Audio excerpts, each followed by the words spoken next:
The role of a special education teacher is to provide an appropriate learning environment and accommodate for the needs of their students in order to meet those students' specific and unique academic curriculums. In order to do this, teachers and educators must constantly be improving their teaching styles and methods. Along with improving their styles and methods, they also must be able to identify and target areas of concerns within their students and themselves. These areas of concern within themselves are very important because it is what we use to highlight what is needed in professional development. Special education teachers have many duties.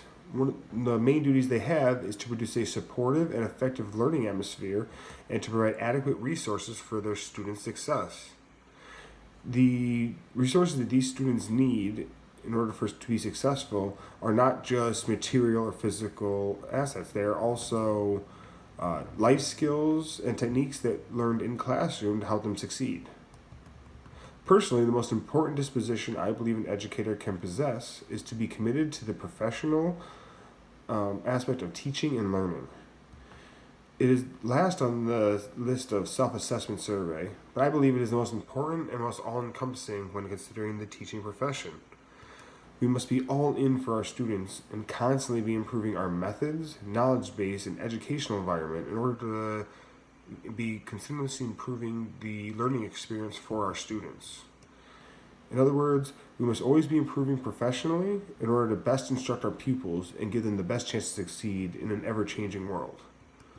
One disposition I feel I need to work on, and I believe all educators can work on, is educators should promote and support curiosity and encourage active inquiry.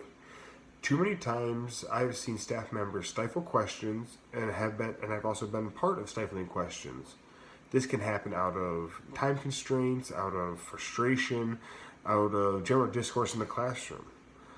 When stifling questions should be replaced with encouraging students to seek out knowledge on their own, as well as giving those students the proper skills and knowledge base to find those answers on their own and to seek the knowledge that they seek on their own.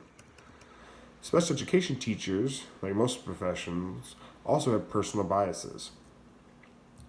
They must ensure that these personal biases do not affect the expectations they put on their students, as well as not affect the relationships that they have with the students and the students' families. These relationships are very important to make sure that the student feels safe both at home and in the classroom, and make sure that the home life and the school life are working in sync. Every student comes from a unique background and situation. As educators, we must take each student at face value and build relationships with them. These relationships should come free of preconceived notion and bias and be based on interpersonal relationships between the staff members and the students.